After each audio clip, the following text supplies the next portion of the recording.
తెలంగాణ కాంగ్రెస్ లో కీలక పరిణామాలు చోటు చేసుకుంటున్నాయి. తెలంగాణ కాంగ్రెస్ నేతలను 3 రకాలుగా విభజిస్తున్నారు. పార్టీ నేతలను 3 రకాలుగా విభజించడానికి ఇన్ఛార్జ్ మీనాక్షి నటరాజన్ నిర్ణయాలు తీసుకున్నారు. ఆ 3 రకాల్లో ఏబిసి, ఏ కేటగిరీలో ఎవరుంటున్నారు, బి కేటగిరీలో ఎవరుంటారు, సి కేటగిరీలో ఎవరుంటారు అనే వివరాలు ఇప్పుడు నేను మీకు అందించబోతున్నాను. పార్టీ పదవులు, నామినేటెడ్ పదవుల భర్తీలో కేటగిరీల వారీగా ప్రయారిటీని ఇవ్వబోతున్నట్టుగా తెలుస్తోంది. ఎవరు హార్డ్ కోర్ కాంగ్రెస్ నాయకులు, ఎవరు ఆశించి వచ్చిన వాళ్ళెవరు, రీసెంట్గా వచ్చిన వాళ్ళెవరు, ముందు నుంచి కాంగ్రెస్తో ఉన్న వాళ్ళెవరు, ఇలా కేటగిరీల వారీగా విభజన చేయబోతున్నట్టుగా తెలుస్తోంది.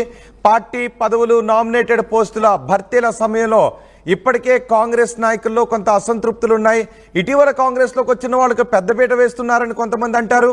లేదు, ప్రజల్లో బలమైనటువంటి ప్రాబల్యం ఉన్న నాయకులకు పెద్దపీట వేస్తున్నామని కాంగ్రెస్ నాయకులు అంటారు. కొంతమంది సీనియర్ నాయకులు మొదటి నుంచి వచ్చిన వాళ్ళు కాకుండా మధ్యలో వచ్చిన వాళ్ళకి పదవులు ఇస్తున్నారు అనే అసంతృప్తులు కూడా ఉన్న నేపథ్యంలో కొత్తగా వచ్చిన ఇన్ఛార్జ్ మీనాక్షి నటరాజన్ ఇప్పుడు కీలక నిర్ణయాలు తీసుకుంటూ ఉన్నారు.